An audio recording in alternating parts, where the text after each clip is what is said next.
patria, se abre la sesión. El acta de la sesión número 1 se da por aprobada y el acta de la sesión número 2 queda a disposición de los señores diputados, porque no tenemos más diputadas, y nuestra secretaria dará lectura a la cuenta. Se ha recibido una carta del director del Servicio de Impuestos Internos por el cual se excusa de asistir a la sesión de hoy por tener compromisos impostergables contraídos con anterioridad, por lo cual solicita a la comisión recibir en su reemplazo a la subdirectora de evaluaciones, señora María Alicia Muñoz. Eso es todo sobre la cuenta. Muy bien. Ofrezco la palabra en relación a la cuenta. ¿En relación a la cuenta? ¿No? ¿En relación a la cuenta? ¿Puntos varios? ¿A quién le están clonando la tarjeta? Puntos varios no lo sé, salió la noticia hoy día. Ya, muy bien, vamos a suspender 5 minutos porque los invitados vienen subiendo y vamos a suspender para esperarlos.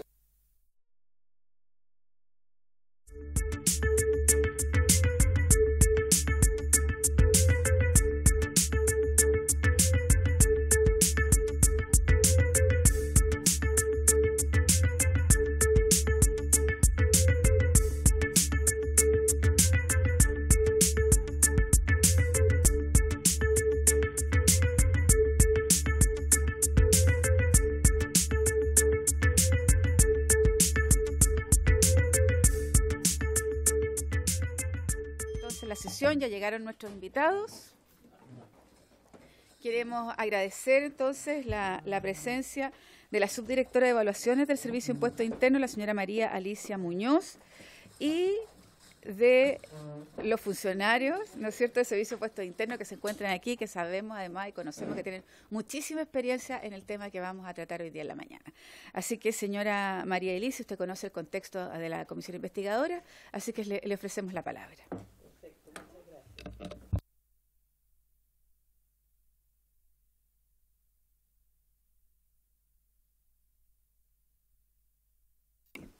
Muy bien, muy buenos días. Muchas gracias por la oportunidad de mostrar un poco más acerca de lo que hacemos en el Servicio de Impuestos Internos en relación a la determinación del impuesto territorial, que es la responsabilidad que me corresponde. Yo dependo del director y les presento en primer lugar las excusas, dado que el director, por otros compromisos previamente adquiridos, no pudo asistir a esta presentación. Primero que nada, quisiera aclarar efectivamente el contexto en el cual se nos ha pedido a nosotros participar de esta reunión. Y hemos sido cuidadosos en determinar el título de esta presentación.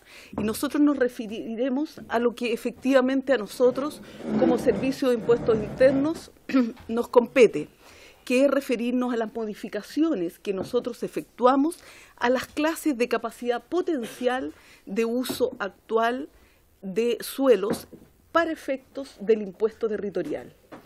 Y esto es importante dejarlo muy destacado. En primer lugar, y solo a título general, no voy a leer, por supuesto, algo que ustedes ya conocen, pero quisiera señalar que el artículo 1 de la Ley Orgánica del Servicio de Impuestos Internos define claramente cuáles son nuestras funciones, que ustedes conocen probablemente muy bien y que tienen que ver estrictamente con la relación, con la determinación y cobro y gestión de los diversos impuestos. En particular, el área que yo dirijo, la subdirección de evaluaciones, tiene que ver con la determinación de los avalúos de los bienes raíces con el fin de determinar la base imponible del impuesto territorial. Entonces, para dejar marcado el contexto, nuestro objetivo es la aplicación y fiscalización de todos los impuestos internos, en aquellos que tienen relación con el fisco, pero también, en particular, el impuesto territorial, que tiene como destinatario principal todas las municipalidades y el financiamiento de las municipalidades de Chile. En relación a este impuesto al que nos referiremos el día de hoy, el impuesto territorial, debemos señalar que hay 4 aspectos que son los centrales. En primer lugar, nosotros tenemos por responsabilidad mantener el catastro actualizado. ¿Qué es el catastro de los bienes raíces? Ni más ni menos que un diccionario detallado de las superficies, clases, calidades de los terrenos con el fin y su ubicación geográfica, con el fin de determinar este impuesto. En segundo lugar, a partir de este catastro, nosotros lo que hacemos es efectivamente determinar el avalúo de las propiedades. ¿Por qué determinamos el avalúo? Porque este avalúo constituye la base imponible de este impuesto. Y a partir de ello determinamos el giro del impuesto territorial y, por supuesto, tenemos como responsabilidad también resolver todas las solicitudes de los contribuyentes. ¿Por qué? Porque en este impuesto, a diferencia de otros como el impuesto a la renta y otros que son de declaración del contribuyente, en este caso la determinación de la base imponible la hacemos nosotros en nuestro carácter de organismo técnico que determina los avalúos tanto de los bienes raíces agrícolas como no agrícolas. Pero nosotros, por sobre todo, y probablemente ustedes han escuchado al director en muchas ocasiones, estamos comprometidos además con facilitar el cumplimiento tributario del contribuyente, o sea, hacerle las cosas lo más fáciles posible y de lo más transparentes. ¿Qué es lo que a nosotros nos rige? Desde el punto de vista de la legislación, hay dos grandes articulados o leyes que determinan lo que nosotros hacemos. En primer lugar, la ley 17.235 sobre el impuesto territorial, que clasifica los bienes raíces, establece qué tipos de exenciones existen, entre ellas, por ejemplo, la exención forestal, determina la tasación en términos bastante generales. Después nosotros tenemos que precisar cómo vamos a hacer esta tasación fiscal, determina las modificaciones de avalúo, en fin, da todo el marco general, la ley 17.235. Y en segundo lugar, o tal vez en primero, ¿no? Lo que marca todo nuestro quehacer es el Código Tributario. El decreto ley número 830 sobre el Código Tributario, que establece además las responsabilidades que tenemos, por ejemplo, en cuanto a las notificaciones que hacemos a los contribuyentes, los procedimientos de reclamaciones, los derechos de los contribuyentes, y reglamenta también todos los procesos de reclamos de reavalúo o de reposiciones administrativas, que son las consultas que hacen los contribuyentes para efectivamente modificar los avalúos que nosotros hemos determinado. Quisiera solamente bajar en dos aspectos muy precisos que tienen que ver, y ya entrando en materia, con lo que nos convoca en esta reunión. En relación a la ley de 17.235, quisiera destacar el título 3, el artículo 4, relativo con la tasación de los bienes raíces. Y esta instrucción dice que el servicio tiene la obligación de determinar, impartir las instrucciones, tanto técnicas como administrativas, para efectuar la tasación, o sea, para tener la información necesaria para actualizar el catastro. Y para ello, para determinar la tasación, va, entre otras cosas, y solo me voy a detener aquí, a determinar tablas de clasificación de los terrenos según su capacidad potencial de uso actual. Capacidad potencial de uso actual. Y quiero ser muy enfática desde el principio en que nosotros no tasamos lo que está sobre la superficie de los terrenos en el caso de lo agrícola, excepto, por supuesto, las construcciones, los bienes raíces, que en el caso de la serie no agrícola es un tema que nosotros vemos en detalle. Nosotros no tenemos relación ni registramos en nuestro catastro nada que tenga relación, por ejemplo, con plantaciones. Con qué tipo de plantaciones, cuántos árboles, o si tenemos arándanos, porque eso no está constitutivo como parte de lo que determina la base del impuesto territorial, sino que nosotros definimos un uso potencial que podría tener en el futuro un cierto terreno. Si el terreno agrícola, por ejemplo, no está siendo utilizado con ningún objeto en este momento, no está siendo explotado agrícolamente, pero tiene un potencial de uso, nosotros lo calificamos en base a ese potencial de uso. En segundo lugar, quisiera destacar en relación al Código Tributario el párrafo 2, artículo 6, de la fiscalización y aplicación de las disposiciones tributarias. Nosotros como servicio tenemos la obligación, y esas son las atribuciones que nos confiere el Estatuto Orgánico, para fiscalizar administrativamente todas estas disposiciones tributarias. Nosotros tenemos que velar porque esto se cumpla de acuerdo a la ley, que el impuesto territorial se cobre de acuerdo, se determine de acuerdo a la ley. Eso es en términos del marco legislativo. No me detendré más ahí. Si ustedes quieren, estoy disponible, por supuesto, para consulta. Pero sí debiéramos señalar que el marco general del impuesto territorial distingue dos series de inmuebles, agrícolas y no agrícolas. En esta ocasión, por supuesto, nos referiremos solo a la serie agrícola. Cuando ustedes quieran, les puedo graficar un poco más acerca de la serie no agrícola, que ha sido bastante demandada en el último tiempo. Y solo quisiera referirme a tres antecedentes en relación a el cumplimiento de nuestros fines. No voy a marearlos con estadísticas, solo quisiera señalarles en este gráfico acerca del número de predios, cantidad de bienes raíces que nosotros tenemos registradas. Y quisiera señalar que en el ámbito no agrícola, en el primer semestre del 2006 teníamos 4,5 millones de predios y un poco menos de 700.000 predios agrícolas. Hoy día, al segundo semestre, incluso aquí tenemos información al primer semestre del 2018, teníamos ya desde el punto de vista de los predios agrícolas 6.700.000 prácticamente y ya cerca de 900.000 predios agrícolas, perdón, el primero son 6.600.000 no agrícolas y 917.000 predios agrícolas. Esto se produce básicamente por las subdivisiones que existen de predios o eventualmente algunos predios que están omitidos, como lo llamamos nosotros. Hay que entender que esto abarca todo el territorio nacional. En segundo lugar, les dije que iba a hablar de 3 números. El primero es la cantidad de predios, para que entendamos cuál es la magnitud del problema al cual nosotros nos referimos. En segundo lugar, los avalúos. Los avalúos también han ido evolucionando. De hecho, ustedes pueden ver la última columna, se refiere al salto que nos pegamos con los avalúos producto del reavalúo no agrícola. Este año ya nos corresponde un reavalúo agrícola que va a ser vigente a partir del próximo año, agrícola.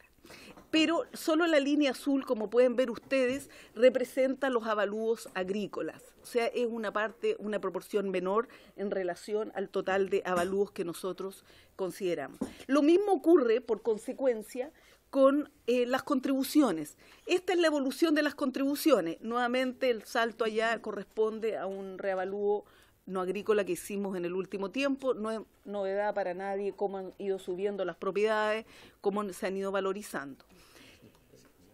Y también señalaba que también ha ido evolucionando, pero en forma mucho más moderada. Pueden ver ustedes la evolución de las contribuciones asociadas a los predios agrícolas.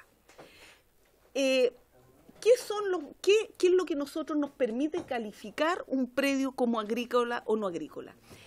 La ley es bastante determinante en esto. Dice que en la serie, nosotros hablamos de la serie agrícola y la serie no agrícola, en la serie agrícola se van a encontrar todos aquellos bienes raíces, cualquiera sea su ubicación, cuyo terreno esté destinado preferentemente a la producción agropecuaria, agrícola, ganadera o forestal, o que económicamente sea susceptible de dichas producciones en forma predominante. Es muy importante hacer esta aclaración. Nosotros no verificamos cuál es la producción que existe en este momento, sino que lo que potencialmente es posible. Eso es lo que a nosotros nos compete determinar para efectos, insisto, del impuesto territorial.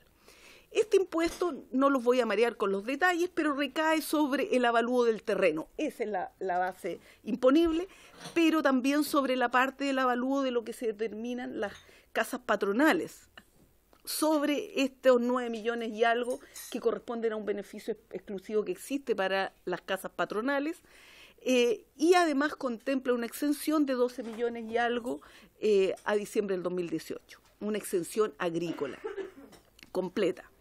Existen también los terrenos agrícolas por asimilación, pero creo que no es pertinente referirnos a los gallineros, a las chancheras, dice también la ley, parece, a todos los terrenos que son más bien industriales, que nosotros determinamos agrícolas por asimilación. Solo nos referiremos a los agrícolas propiamente tales porque son los que más se relacionan con esto. Los agrícolas propiamente tales, ahí hay algunas imágenes, y mencionarles cómo a partir del avalúo de las propiedades, que ya dijimos que consideraba tanto el terreno como las construcciones de las casas patronales y de las casas de los inquilinos, cómo a partir de ello nosotros nos vinculamos con el tema de esta sesión, que es las clases de suelo a la cual pertenecen los terrenos. Primero quisiera señalar que en el catastro de bienes raíces, y esto es bien importante que lo digamos, nosotros hablamos y dibujamos, ustedes pueden ver de hecho en nuestra plataforma SI Mapas, los predios dibujados, la cartografía dibujada, está disponible para cualquier persona que vea los avalúos de cada uno de los predios, tenemos total transparencia. Debo reconocer que en el ámbito agrícola no tenemos el 100% de los predios dibujados todavía, ¿ah? Nos hemos enfocado mucho más a lo no agrícola, pero en realidad alrededor de un 50% de los bienes raíces agrícolas también está dibujado, ustedes lo pueden ver. Pero es importante señalar que nosotros dibujamos el contorno general del bien raíz. Para efectos de la determinación del impuesto territorial, lo que importa es la cantidad de hectáreas, la superficie de ese bien raíz. No importa cómo está distribuida las clases. Por ejemplo, si yo tengo una zona que es eminentemente forestal, una zona que es de riego o una zona que es de secano, arable, yo solamente determino cuántas hectáreas de cada una de estas clasificaciones tengo en el bien raíz. No lo tengo distribuido al interior por distinguiendo cuál es la zona específica. Porque para efectos del impuesto territorial lo que nos importa es cuántas hectáreas tengo de una determinada clase y calidad de suelo.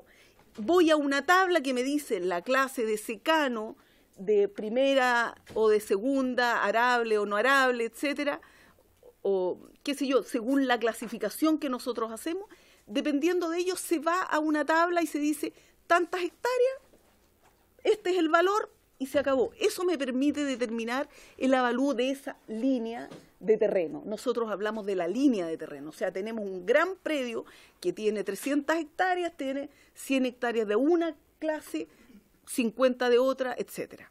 Y a partir de eso, nosotros, en base a este valor base que se asocia a una calidad de terreno que nosotros tenemos clasificada en nuestro catastro, permite determinar el avalúo total del suelo, incidiendo en ello también la distancia que existe desde la entrada del predio hasta la municipalidad respectiva y también, por supuesto, la superficie de suelo. Por eso acá destaco en esta lámina que el valor base se determina en base a la clase y calidad del suelo de acuerdo a la comuna. Nosotros tenemos tablas a nivel comunal para determinar los valores. Y lo importante para esto es insistir en una cosa. Nosotros me preguntaban, ¿cierto? Me pedían que yo me refiriera a cuáles son las condiciones que nosotros analizamos para efectos de determinar el uso potencial.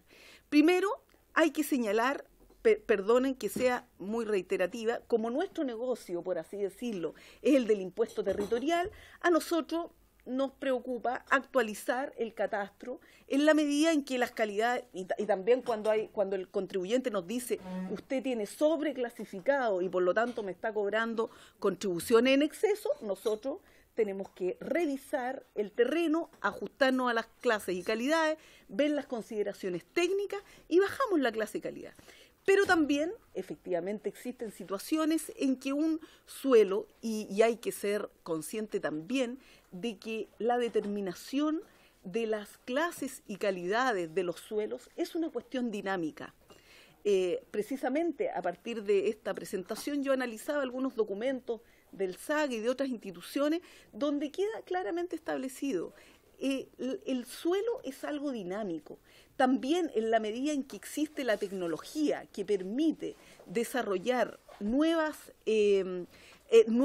tecnologías que permiten explotar de mejor manera un terreno que a lo mejor hace 10 años era prácticamente improductivo, se dice improductivo, ¿no? Y que puede pasar a ser muy productivo de acuerdo a técnicas de riego por goteo, en fin, de características muy específicas. Y eso hace que el potencial de uso de suelo cambie. Entonces, nosotros tenemos que estar preocupados también cuando el potencial del uso de suelo mejora, porque eso significa que el contribuyente tiene que aportar más para el desarrollo de sus comunas a través de este impuesto. Entonces, tenemos que el uso potencial se clasifica según capacidades de suelo. Esto es algo que más o menos es bastante estándar en toda la administración del Estado. No es algo que nosotros hayamos inventado, esto es algo que viene de hace muchos años, de los años 60, que se clasifican los terrenos por una parte en terrenos de riego y por otra parte en terrenos de secano, siendo la primera de riego hasta la cuarta de riego. En nuestra nomenclatura hablamos de la 1R, de la primera de riego, y tenemos también 8 clases que tienen que ver con el secano. 4 de secano arable, que obviamente tiene un mayor potencial, y aquellos que no son arables y que en general corresponden a aquellos que tienen muchas pendientes. Permiso, pero voy a necesitar hacer una pausa porque me está dando mucho calor. Gracias, disculpen. Gracias. Y después, en segundo lugar, tenemos, decía que la tasación considera en primer lugar el uso potencial, estas grandes categorías, y en segundo lugar el valor de suelo por hectárea, y ahí hablamos ya de los coeficientes que aplicamos. ¿Cuándo nosotros actualizamos el catastro? Que es la pregunta que entiendo que me hacían. Primero, voy a hablar en términos generales. Nosotros incluimos un bien raíz agrícola cuando un predio está omitido. Nosotros hay que entender que la extensión de nuestro país, ustedes saben, es muy extenso, tenemos zonas muy alejadas, tenemos que tasar los predios. La Antártica no la estamos tasando, no tenemos los bienes raíces de la Antártica tasados, pero ya les hablaba, estamos más de 900.000 predios agrícolas y una cantidad mucho mayor, por supuesto, de predios no agrícolas. Nosotros tenemos la obligación de actualizar el catastro. Ahora, ¿cómo lo actualizamos? Lo actualizamos en una relación, en un ecosistema, podríamos decir, con muchas entidades externas. Nosotros, cuando hay una transferencia de un bien raíz, viene el conservador, nos informa de que se ha inscrito un nuevo bien raíz en el conservador. Por ley ellos tienen que hacer esto y tenemos aplicaciones, sistemas informáticos que nos permiten contactarnos con ellos. Pero también, por ejemplo, cuando el SAG hace una subdivisión, ellos son los que nos permiten a nosotros también subdividir un determinado predio agrícola. En fin, es un ecosistema, decía, porque efectivamente también existen ciertas instancias que nos informan, por ejemplo, las exenciones, una exención de cultura en educación, una exención de museo, en fin, toda con el Ministerio de Vivienda en relación, por ejemplo, a la aplicación del DFL2 en lo no agrícola. Nosotros no podríamos per se solamente nosotros actualizar el catastro. Felizmente tenemos una relación muy estrecha con los municipios, porque los municipios, como ustedes saben, son los beneficiados directamente con este impuesto. Entonces, incluso existe una red de apoyo de más de 100 oficinas de convenio municipal que nosotros tenemos con ellos para que ellos nos aporten la información oportunamente. Nosotros en general tratamos de molestar lo menos posible al contribuyente, hay que decirlo, y de verdad que tratamos de hacerlo. Entonces, nosotros, por ejemplo, cuando hay una recepción final en la municipalidad, tomamos esa información y actualizamos el catastro. No le vamos a preguntar, por supuesto que le notificamos al contribuyente, pero no le pedimos antecedentes adicionales. Si es que tenemos la recepción final de la municipalidad, actuamos de oficio directamente con esa información. Por supuesto que si el contribuyente nos tiene información que aportar, siempre están abiertos todos los canales, tenemos incluso solicitudes a través de Internet que ustedes pueden hacer, los invito a que conozcan nuestras aplicaciones, se puede solicitar cualquier modificación al catastro, se adjuntan antecedentes, tenemos una relación bastante expedita con nuestros contribuyentes. Cualquier contribuyente, por ejemplo, puede solicitar un certificado de avalúo de sus propiedades detallado y cualquiera de ustedes puede solicitar un certificado de avalúo simple, sin el propietario, a través de Internet, completamente gratuito en cualquier momento. Entonces nosotros decía que para incluir predios, nosotros tenemos predios omitidos, estudiamos esta clasificación de suelo. En general tomamos como base, y eso también es muy pertinente para las dudas que ustedes me imagino que tienen, nosotros tomamos como base un informe técnico que nos provee la institución, o sea, el contribuyente, un informe técnico generalmente emitido por un profesional que puede ser un ingeniero forestal o un ingeniero agrónomo, Nosotros, dentro de nuestros profesionales, cabe señalar que tenemos, particularmente en nuestra subdirección, tenemos muchos ingenieros agrónomos, ingenieros forestales, arquitectos, son los profesionales que más trabajamos en este ámbito, algunos ingenieros informáticos también. Entonces, a partir de esta información nosotros hacemos una inclusión a partir de o bien una detección por parte del Servicio de Impuestos Internos. Nosotros, si sabemos de un predio omitido, tenemos la obligación, nuestra responsabilidad es tasarlo, pero también puede ser a solicitud de un contribuyente. Por ejemplo, cuando se hace una subdivisión, por ejemplo, se transforma un terreno agrícola en parcelas de agrado, y ahí nosotros pedimos no he querido detallarles cada uno de los documentos que pedimos para cada uno porque se haría muy extensiva esta presentación. Un segundo ámbito que hacemos frecuentemente es revisar la serie. Es uno de los temas que muchas veces es discutido, si pertenece a la serie agrícola o no agrícola. Los valores, ustedes lo vieron en la curva que les mostré acerca de las contribuciones, en el caso de los predios no agrícolas es mucho más significativo. Entonces nosotros revisamos la serie, ya sea en la contratación en visita en terreno o también cuando nos llega, por ejemplo, del Ministerio de Agricultura, una resolución exenta de cambio de uso de suelo. En el ámbito más masivo, que no tiene que ver con la actualización predio a predio, nosotros por ley estamos obligados cada 4 años, por eso les decía que ahora ya corresponde un reavalúo, de determinar los nuevos valores de estas tablas. O sea, nosotros en un reavalúo no tomamos individualmente las características del predio, sino que lo que hacemos es actualizar los valores de acuerdo a las clases y calidades. Y decimos una hectárea de riego en Arica, en estos 4 años, de acuerdo a lo que nos señala el mercado, se ha incrementado en estos valores. Tenemos otras restricciones propias de la ley respecto a cómo puede incrementarse el giro, pero los avalúos se estudian en base a las transferencias básicamente y algunos otros antecedentes que podamos recoger.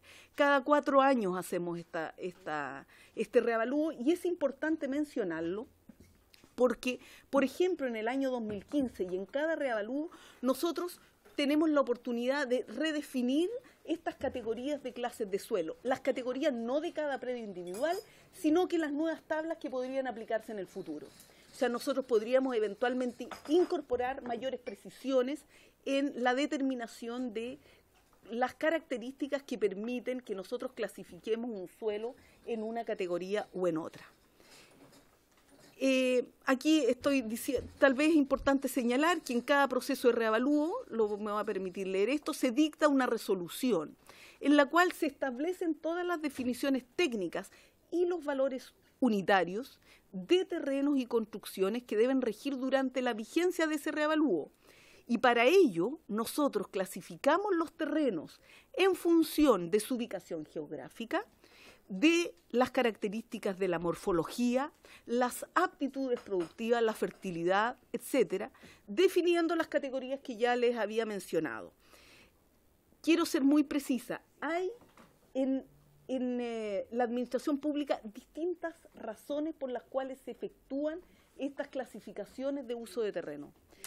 La que nosotros hacemos es, perdonen lo reiterativa, exclusivamente relacionada con la determinación del avalúo para efectos del impuesto territorial. En segundo lugar, tenemos modificaciones individuales, modificaciones de la superficie de terreno, cuando nos llegan con un plano, los ejemplos que les daba hasta hace poco, nos tienen que adjuntar la escritura de compraventa, un certificado de dominio vigente. Con respecto a la capacidad potencial de uso de suelo agrícola, puede ocurrir por hechos sobrevivientes de cualquier naturaleza de carácter permanente o incluso, por qué no decirlo, de errores de clasificación. Así lo señala la ley. La ley considera la posibilidad de que exista un error de clasificación y nosotros tenemos la obligación de investigar esto y cambiar la clasificación. Existen todas estas razones. Para ello, nosotros pedimos, en primer lugar, acreditar la clasificación de los suelos a través de un informe agrológico emitido por un ingeniero agrónomo forestal, como lo mencionaba hace un rato. Y, por supuesto, que para nosotros no es suficiente con recibir un informe de escritorio, sino que tenemos que revisar en terreno. Y frente a eso, nuestros tasadores hacen una visita en terreno, constatan las características que se definen acá y debo señalar que somos muy enfáticos, sobre todo cuando va a bajar la calidad de suelo, porque eso no impacta directamente en los recursos de los municipios, pero siempre somos muy exhaustivos y siempre hacemos una revisión en terreno. En particular, a raíz de la cita que ustedes nos han realizado, estuve revisando los informes, estuve conversando con los tasadores y puedo dar fe de que nosotros hacemos una visita a terreno para determinar estas actualizaciones. Quisiera mencionar este dato, que sé que no es tal vez para ustedes muy relevante, pero creo que es significativo que ustedes conozcan la dimensión del problema. Yo les hablaba de 900.000 predios no agrícolas, ¿cierto? Y quiero decirles que nosotros en los últimos 3 años solamente, cabe señalar que en realidad en los últimos 2 años y 4 meses que llevamos de este año, hemos tenido un total de 187.000 actualizaciones al catastro agrícola, por cada una de las clasificaciones que les he mencionado. No necesariamente cambios de clase de uso de suelo, que quede claro, por subdivisiones, por fusiones de terreno, por todas estas características. Son predios, no hectáreas, perdón, me adelanté aquí, eso. No, estos son predios, no son hectáreas. Yo no, para efectos de esta, no le sé, claro, Mira, la verdad es que para ser precisa, no son roles. Ayer estuve pidiendo esta estadística, son movimientos que nosotros hemos hecho al catastro. Eventualmente podría haber más de uno. Quiero ser bien precisa. Les podría, si a ustedes les interesa saber cuántos roles fueron tocados, probablemente lo tengo en algún WhatsApp por ahí que me debe haber llegado hoy día en la mañana, porque no lo tenía ayer. Pero es información que tenemos perfectamente válida. Eso es en términos de la magnitud de lo que hacemos. Y yo quisiera terminar la presentación, o brevemente referirme la parte al impuesto, solamente mencionarles como un ejemplo. Este es un caso real, no quise indicar cuál es el rol en particular, pero ustedes lo conocen porque nos pidieron información acerca de él. Acá, ¿qué es lo que ocurre? ¿Cuál es el impacto que para nosotros es el más medible? El caso real es que antes de un cambio de en la clase del uso potencial del suelo, nosotros teníamos un avalúo total de 33 millones y con posterioridad al cambio de la clasificación solicitada por un contribuyente, pasamos a un avalúo de 86 millones. Evidentemente, para un contribuyente saber que una propiedad que él tiene en 33 millones, ¿cierto?, en 33 millones, y que pasa a 86 millones, también es un indicador de su patrimonio. Debo decir que cada vez más los avalúos, no tanto en el ámbito agrícola, pero en el ámbito no agrícola, son usados como una referencia de los valores comerciales. De hecho, nosotros apoyamos en el Observatorio de Suelo Urbano del Ministerio de Vivienda, nosotros proveemos los valores comerciales también. Por lo tanto, estos valores son, lo sabemos conscientemente, son un referente también en muchos ámbitos. Aquí, desde el punto de vista del impuesto, de las contribuciones, tenemos que para la municipalidad respectiva, alrededor de un 60% va en directo beneficio de esta municipalidad, de 1,5 millones de pesos semestrales, acumulado en esta recaudación retroactiva.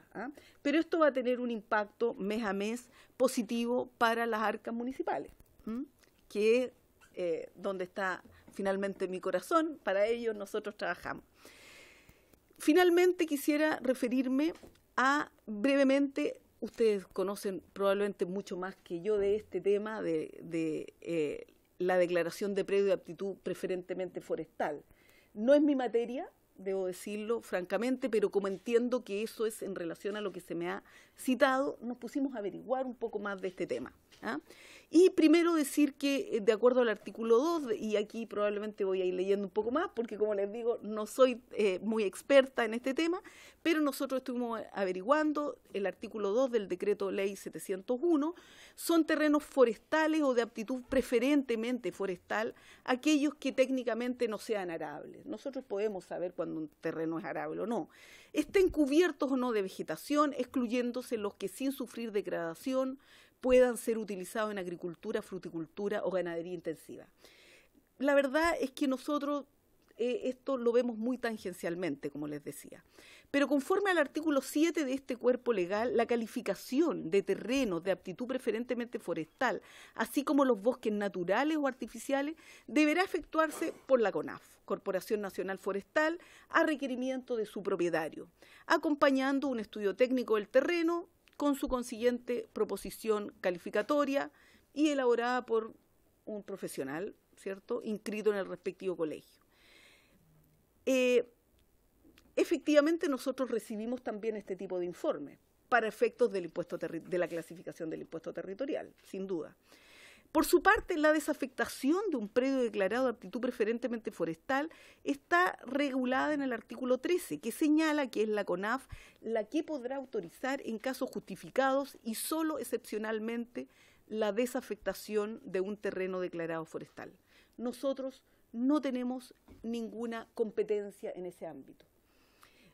Por lo anterior, yo quiero ser muy reiterativa en que nosotros, el Servicio de Impuestos Internos, no participa en la aprobación de un plan de manejo. Estuvimos viendo algunas presentaciones previas de algunas personas, entiendo que hay algunos fallos, incluso en que hay una cierta confusión en relación a que el Servicio de Impuestos Internos pudiera tener relación con un plan de manejo. Yo soy subdirectora hace 3 años, pero debo confesarles que recién ahora me he enfrentado a estudiar más en detalle qué es lo que es un plan de manejo, porque en esencia nosotros no administramos planes de manejo, ni a la afectación o desafectación de un terreno preferentemente forestal.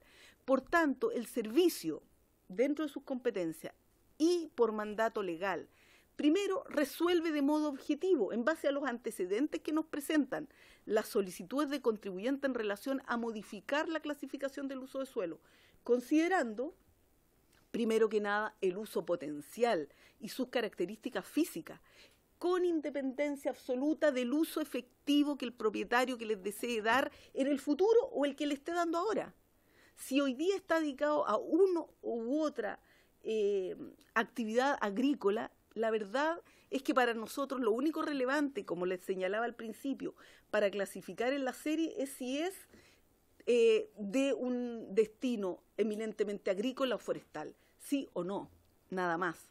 Y después, efectivamente, distribuir qué cantidad de este terreno está dedicada o tiene un uso potencial en una dirección o en otro. Y esto exclusivamente con el fin de determinar el impuesto territorial. Sé que he partido con eso y tengo que terminar con eso porque no me corresponde asumir, ¿cierto?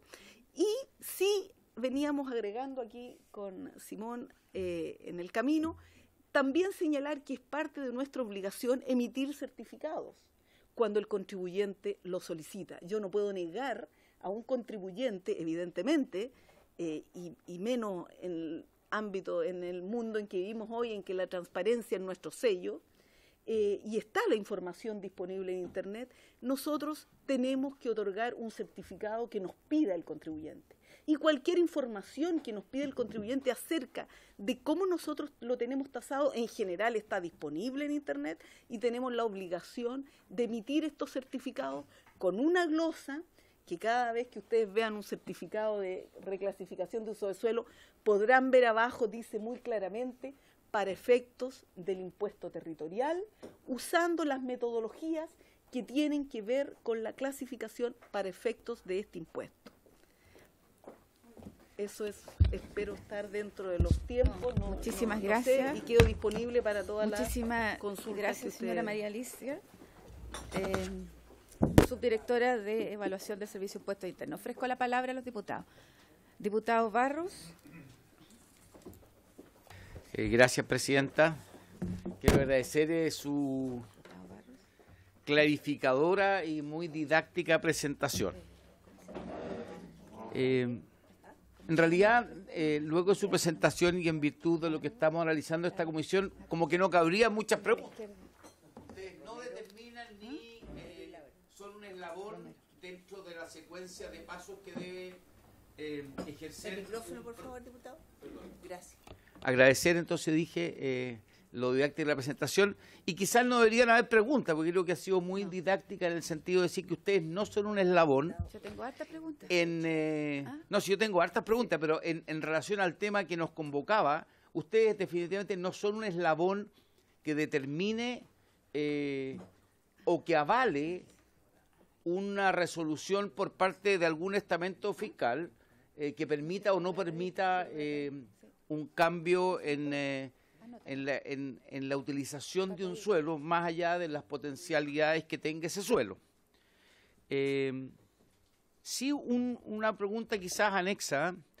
Se están aprobando los planes intercomunales en las regiones por parte de los gobiernos regionales y allí se determinan cuáles son las áreas de expansiones urbanas más allá de los planos reguladores de cada ciudad o de cada cabecera de comuna. ¿Qué acción toman ustedes respecto a la actualización? El cambio en los planes intercomunales determina muchas veces que predios rurales pasan a ser áreas de expansión urbana y por ende pueden subdividir sus terrenos a menos de 5.000 metros cuadrados por el solo hecho del plan intercomunal. ¿Qué medidas toman ustedes respecto, más allá, ¿no es cierto?, de la ley nueva, incluida en la última reforma, que determina que quienes venden para vivienda tienen que pagar un impuesto importante respecto del cambio del valor entre el valor de avalúo, ¿no es cierto?, y el valor de venta? Pero ¿qué toman ustedes respecto a esos avalúos?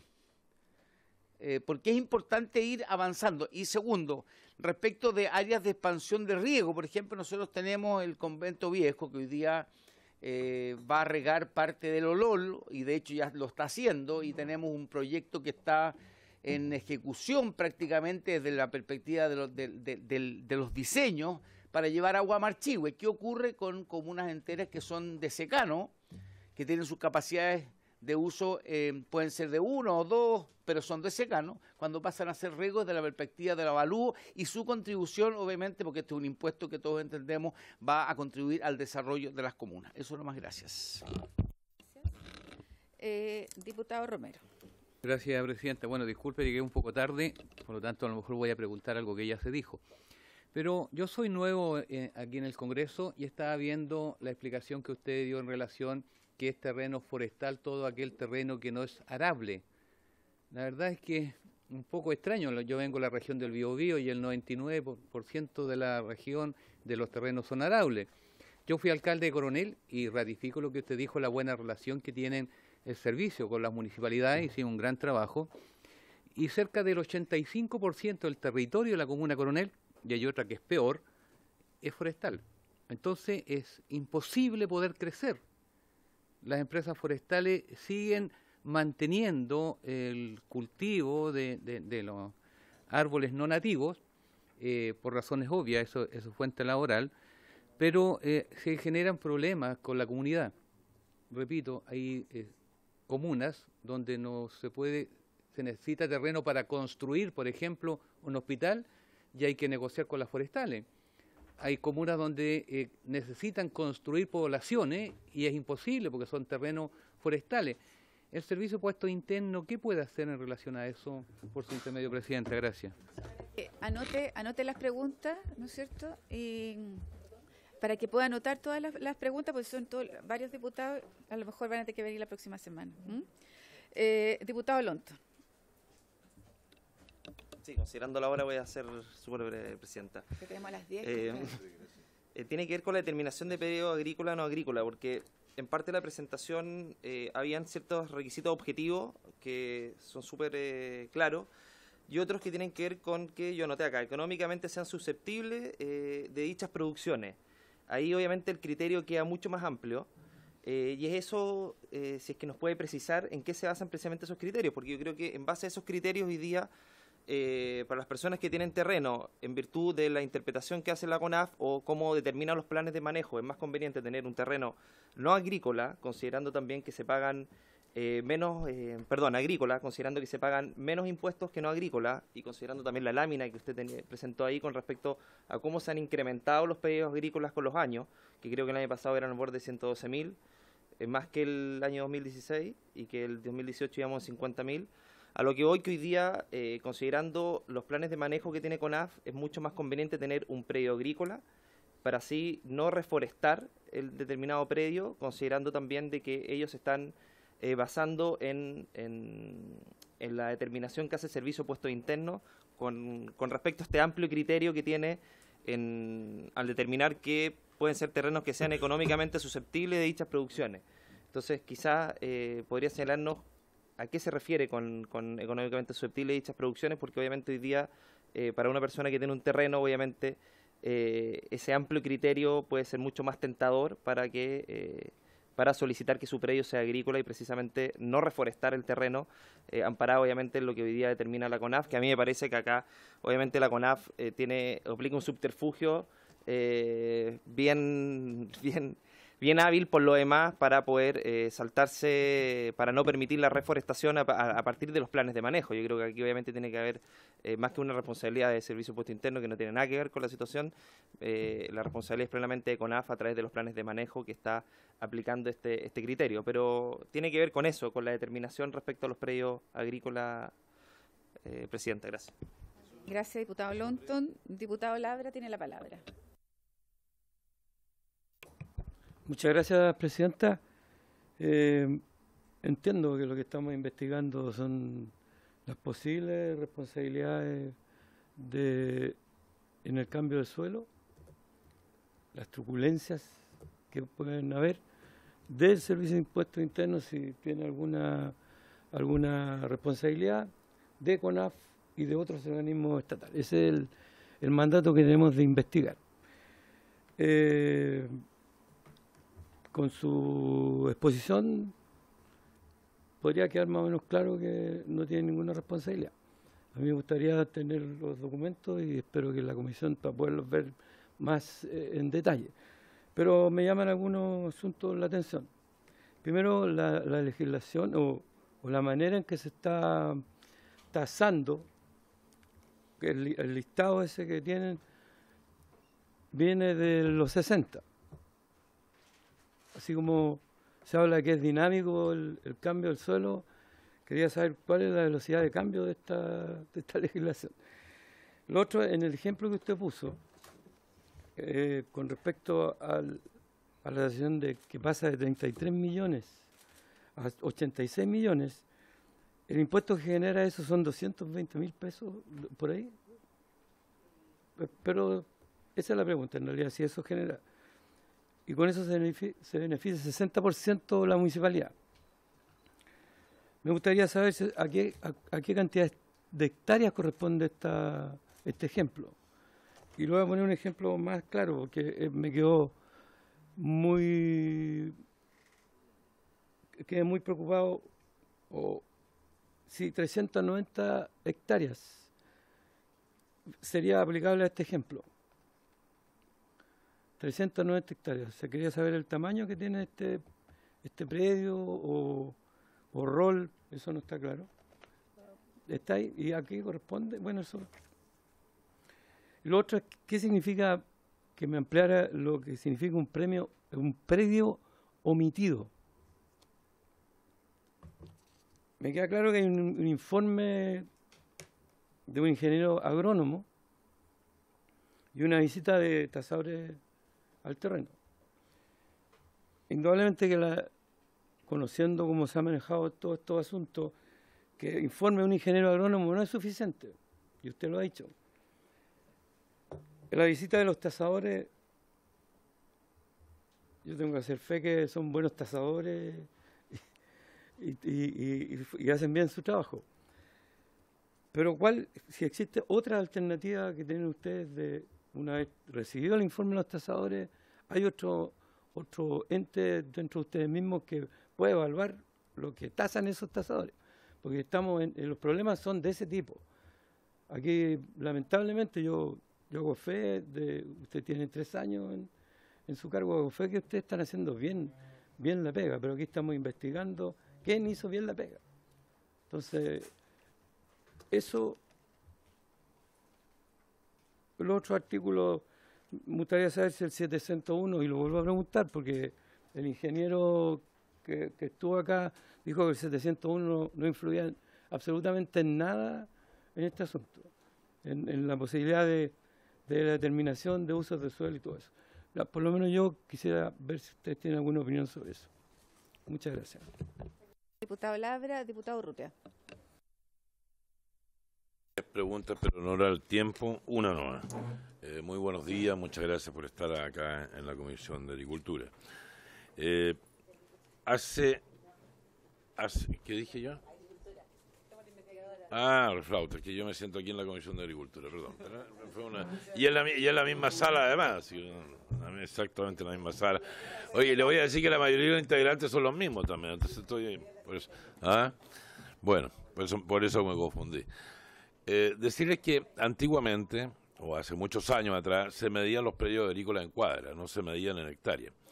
Y estas cuadras no tenían deslinde, no existían los deslinde. O sea, un agricultor X tenía, no sé, 500 cuadras, pero no decía si era para allá, para acá, no tenían deslinde para ninguna parte. Cuando vino los gobiernos de Frei y el gobierno de Allende, expropiaron varios de esos predios, se los quitaron y no les pagaron nada, por supuesto, a los agricultores, porque fueron robados. Pero en fin, y después se empezaron a producir subdivisiones a los que no les robaron los predios. Se empezaron a producir subdivisiones con el tiempo y cuando se iban produciendo esas subdivisiones se cambiaban estas cuadras a hectáreas. Pero como nunca tuvieron deslinde estas cuadras, como eran así aproximadas nomás, normalmente, lo que terminó ocurriendo es que muchos predios, sobre todo en el sur, sobre todo en la zona de la Araucanía o en la zona de los lagos, los ríos, lo que terminó ocurriendo es que esas subdivisiones hoy día no corresponden a lo que realmente son. Entonces la pregunta mía es si que Impuestos Internos, además de operar con las escrituras, además de operar con el conservador, opera con topógrafo o no. O sea, ¿miden o no miden los predios agrícolas? Eso es lo que quería saber. Gracias. Muchas gracias. Primero, estamos muy complicados de tiempo, así que para que puedan venir a responder y varias otras preguntas que a lo mejor van a hacer los diputados en relación a esto, porque ustedes son centrales en el problema, en la investigación que estamos realizando, ustedes como la CONAF. Entonces, preguntar primero, a mí me interesaría, porque tiene que ver con ese certificado que ustedes otorgan, y yo quiero primero, yo tuve la oportunidad de estar con usted en una revisión la vez anterior, en una cosa muy específica que dio origen a esta comisión investigadora para ver qué es lo que está ocurriendo en todo el país. Y a mí me consta el nivel de profesionalismo y de detalle con que ustedes hacen su trabajo y quizás invitarlo a todos a ver estos planos que tienen, que son espectaculares, que deberíamos revisarlos todos, quizás nos ahorraríamos hartos problemas en eso. Pero me gustaría saber ese certificado que se entrega, ¿no es cierto?, de este cambio de uso de suelo solo para fines de avalúo.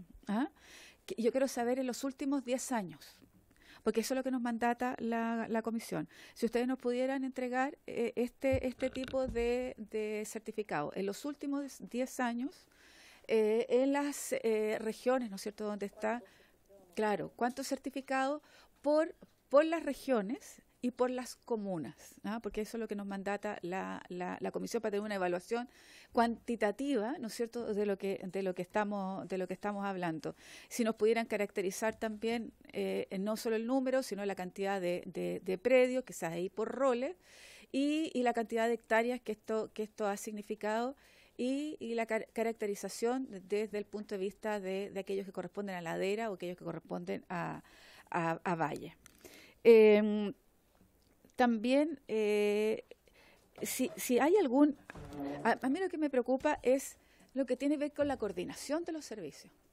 Porque si bien este instrumento que ustedes entregan solo para avalúo es vinculante para la CONAF, para la CONAF era vinculante. Yo no sé si ustedes tenían conocimiento de que era vinculante, si hay algún nivel de trabajo en conjunto, así como lo hace con las municipalidades, etcétera, saber si esto estaba, si ustedes tienen alguna coordinación como servicios públicos con la CONAF.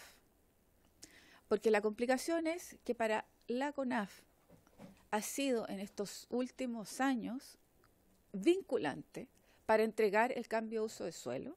Entonces, saber si ustedes sabían de esto, saber si ustedes tenían alguna coordinación con ellos para, si hay algún insumo que ellos entreguen para el minuto que ustedes digan, mira, yo voy a hacer este cambio de uso de suelo, si ellos emiten algún certificado, algún informe, ¿no es cierto?, diciendo que ellos aceptan o coincide con la clasificación que ustedes van a realizar. Eso, ¿sí?